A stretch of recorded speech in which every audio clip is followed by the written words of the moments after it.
the truth is even those who aren't involved in like the Web3 ecosystem, they're still at risk to some degree with malicious actors who are using cryptocurrency to, launder funds or steal funds. There's one user who lost in the region of $4 million worth of tokens in one phishing hit. Protect yourself so you don't wreck yourself. People are aping in aimlessly. Just look at what's happening on the Solana chain. Breaking. Solana monthly DEX trading volume breaks new all-time high. 38 billion in just 17 days. Also, look at their performance compared to other chains. Solana outperforms every other chain in daily active addresses. So clearly, there's a lot of activity happening right now on Solana, and not just Solana, other chains as well. When there's greed, that's when hackers smell blood in the water. I'm excited to share a topic I spend discussing most of my day since I work in cybersecurity. I'm bringing in Joey, a blockchain investigator, to give us some common ways hackers will try to fool you and offer some advice on how to keep us protected. This is part 1 of my chat with Joey. Please show some support by liking and subscribing to the channel. It helps me to bring talented guests onto the show to share valuable content just like this. Also, if you're at GDC March 18th through the 22nd in San Francisco, give me a shout. I would love to meet up in real life. Usually when we all get really excited, we tend to get greedy and we let our guard down, and then things start to happen. Yeah, well, I mean, the truth is even those who aren't involved in like the Web3 ecosystem, they're still at risk to some degree with malicious actors who are using cryptocurrency to, launder funds or steal funds. We're talking about like, pensioners who are kind of like getting these scam phone calls and then become caught up in these like pig butchering scams. You also then have like small to medium large businesses targeted by ransomware who require a BTC payment. So even those people who aren't in our sort of ecosystem are still to some degree at risk of malicious actors who are looking to steal cryptocurrency from people. But when we're looking, I guess, inside our industry and the users inside the industry, one of the, there are typically a couple of main ways that someone could lose their funds. So you could, invest your funds into a project that has improper security, like, improper code, which then gets exploited, or you could fall victim to a scam. Now, with the scams, it can depend on a few things. So you could invest in a scam project. You could also lose your funds to a phishing attack, or to these kind of threat actors that we call wallet drainers. And what these do are they're specific to Web3. So they'll, trick users into signing permits or approvals, also manipulating a user's modal, so they're what they see on their Metamask, to trick them into sending funds. And what I'd say is this year especially, we've seen some very heavy hitting incidences where people have lost millions of dollars in a single incident. There's one user who lost in the region of $4 million worth of tokens in one phishing hit. So yeah, there's plenty of threats out there, and we can get into kind of what to do about it. Yeah, absolutely. So phishing attacks, I know they're common, and they're not necessarily specific to Web3, right? They exist in traditional technology as well. But you mentioned something like Metamask. What are some of the things that we need to be on the lookout for? So when we're trying to sign off on a transaction, what should be like screaming red flag to us when we're trying to do that? Yeah, it's a good question. And I suppose there's a few things, right? So if there's kind of like the actions before you even like get to that point. So like, are you being kind of like pushed, or, like kind of encouraged to click on a link and sign a transaction? If so, like why? Are they, promising you like some crazy return on something, or are they trying to, do whatever? We actually saw a kind of recording in a wallet drainer phishing channel where the scammer was recording a victim who was being talked through a process of how to like go through a transaction. Is that okay? Yeah. This is the victim saying, okay, yeah, I see. Okay, signing now. So they're being kind of coached, it seemed, into signing this transaction, and then obviously they realize they lose all their funds. So I guess before you even get to that point, like what are the circumstances you are being put in to begin with, and if you're being promised the world or some crazy return, like really have a think about whether that's something legitimate or not. The next thing is once you actually get to the transaction side, if you're using, we'll say Metamask, but if there's other ones like Phantom as well, they'll typically have like, and again, it does depend on the wallet drainer that you are unfortunately interacting with, but they'll typically have like a warning coming up. So Metamask, for example, has integrations with other, security firms that will say this is potentially a malicious transaction, and you should really take that seriously if you see that. Now, in terms of what the kind of scammers are doing to get around this is, one prominent phishing drainer has wallet drainer. Phishing drainer isn't the term. Let's say wallet drainer. They have these like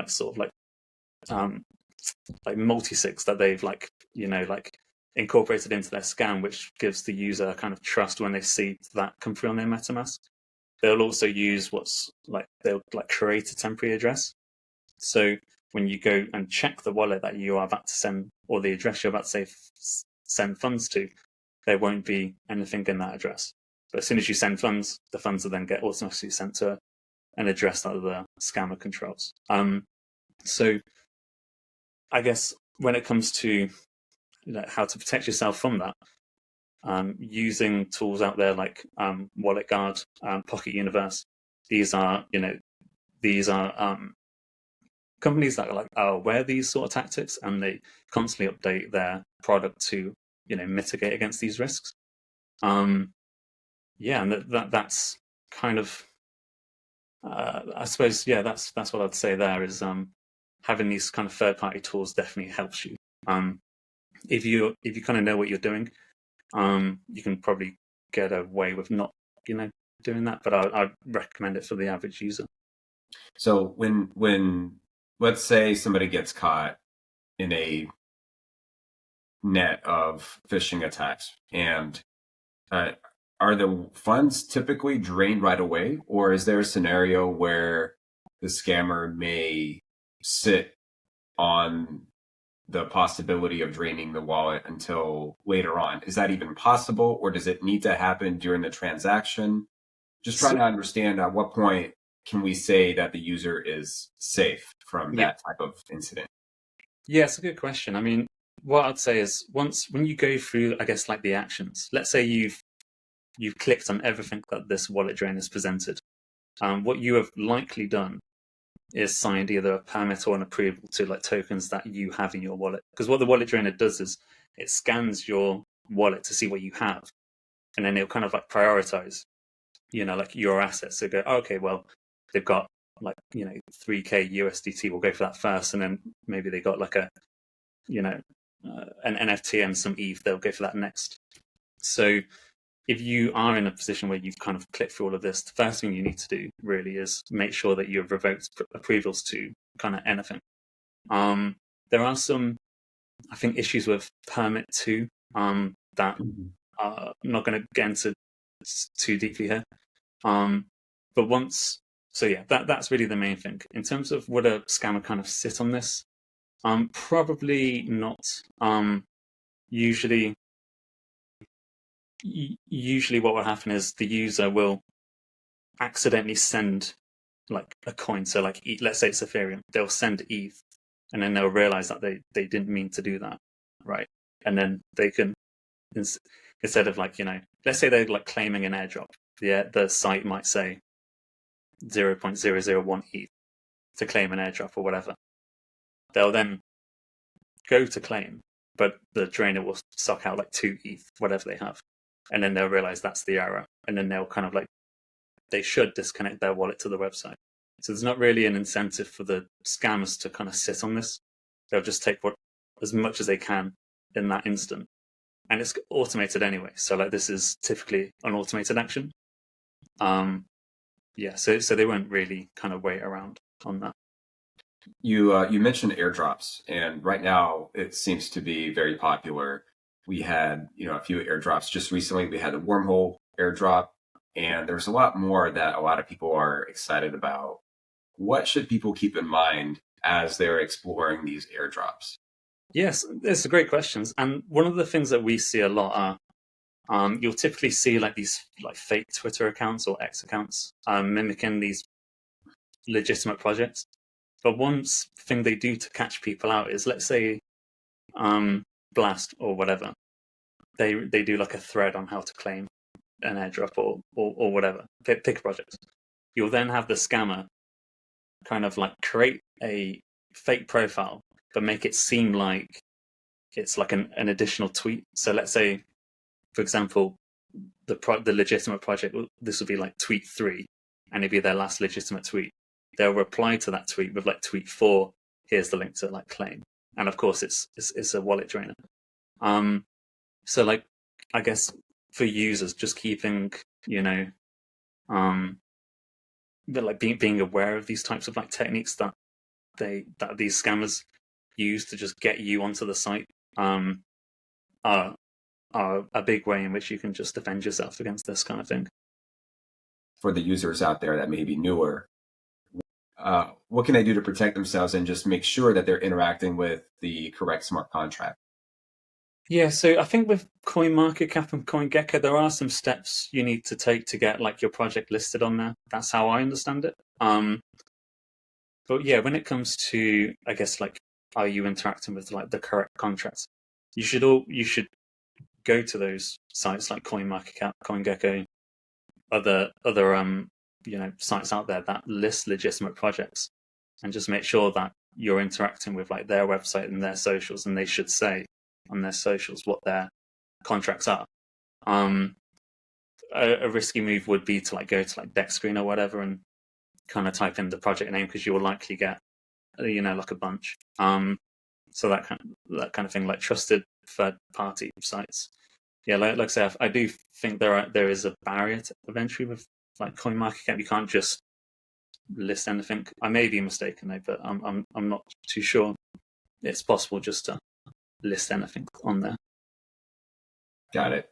And right now we're seeing a lot of excitement around AI. And some of that is in the traditional world. We've got NVIDIA that's doing really well, and that seems to be trickling into the crypto industry. You've got like BitTensor, for instance, that's doing really well. And you've got a lot of these decentralized physical infrastructure networks that are doing really well because they're providing the infrastructure for a lot of these AI plays. But are people using AI for bad yet? Like, are we at that point yet? Yeah, it's interesting. We're starting to see it, and in truth, I don't think it's the biggest threat to users like right now. So we recently came across a phishing site that was using a deepfake of Vitalik, Buterin, and I don't know, maybe it's just because I'm super skeptical. You can tell that something's not quite right with some of these at the moment. I know we've got Sora coming out, which looks scary, really, in terms of like the quality and video it can produce. So it's definitely going to become like more of an issue. I do think that. But right now, I think we're it's not to a point yet where it's going to be responsible for millions of dollars lost. In my opinion, the big problem right now is the use of out of work actors. Right, it is a real problem that we've seen, and it kind of makes sense really. So you've got these people used to performing a role, right, who are saying they're this person responsible for this project, and the project's a scam. We saw it with one called Harvest Keeper, where the CEO was a literal actor on Fiverr, and they just used some random images of people. That was responsible for nearly $1 million in losses. And then in the tail end of last year, we saw this threat actor use a bunch of Russian-based actors to kind of like, they had a very unique way of going about things. So what they did is they presented themselves as like traders and saying, they spent a really long time saying, just random technical trading analysis, like nothing wrong with it. But then they'll start to introduce these fake tokens. So they introduced the fake circle token, and in total there were 10. And when you add the losses to all of these tokens, we're talking in the region of $3.2 million. And that's, I don't think AI right now, what's available to everyone, is kind of capable of performing that kind of scam. I think, from what I've seen at least, I do think we're going to get to a point though where, AI will be used by malicious actors and it will be a serious problem. And I'm not saying that like this across the board. You've probably heard of loads of cases where AI has been used to like scam people over the phone or that kind of thing. But I think if you are going to kind of like use a AI to class as a CEO of a project, I don't think it's good enough yet. But I do think that's not to say it won't be at some point. But from what I've seen, actors or just people saying, like pretending to be something that they're not, is way more devastating than what AI is capable of right now. So note to self that when looking at projects that maybe perhaps I've never heard of, to check who the team is, but don't always assume that they are who they say they are. Yeah, there are just like simple checks, like just screenshot their image and throw into Google. Like if they're a performer, the chances are you'll see them in a thing that they've performed in. Like because they'll be on like Fiverr, or they'll be on, it was funny. I saw one who was on like some random book cover. There are things you can do to check this sort of stuff, and you really should do that as part of your kind of overall due diligence on a project. And it takes time. That's, I think, the problem. It's just quicker and in a way funner to just kind of ape into these things, but you're at a much greater risk if you do that. Yeah, and there are plenty of people that will be willing to take advantage of people having, that sense of urgency. So, and again, this goes back to why I wanted you on the show and to kind of give us a reason to just slow down a bit. It's okay. We're just starting this bull run. There's no need to just ape into anything and everything. It can cost you a lot more. The goal here is not just to make money, but to keep money, right? And so I think your advice that you're providing is certainly very beneficial in helping people to accomplish that. Thanks for tuning in to the first part of my interview with Joey. What recommendation would you give to a new user that is just getting into crypto? I'll try to get the second part of my interview up this week, but as I mentioned, I will be at GDC, so just bear with me. Thanks for tuning in, and I'll catch you in the next episode.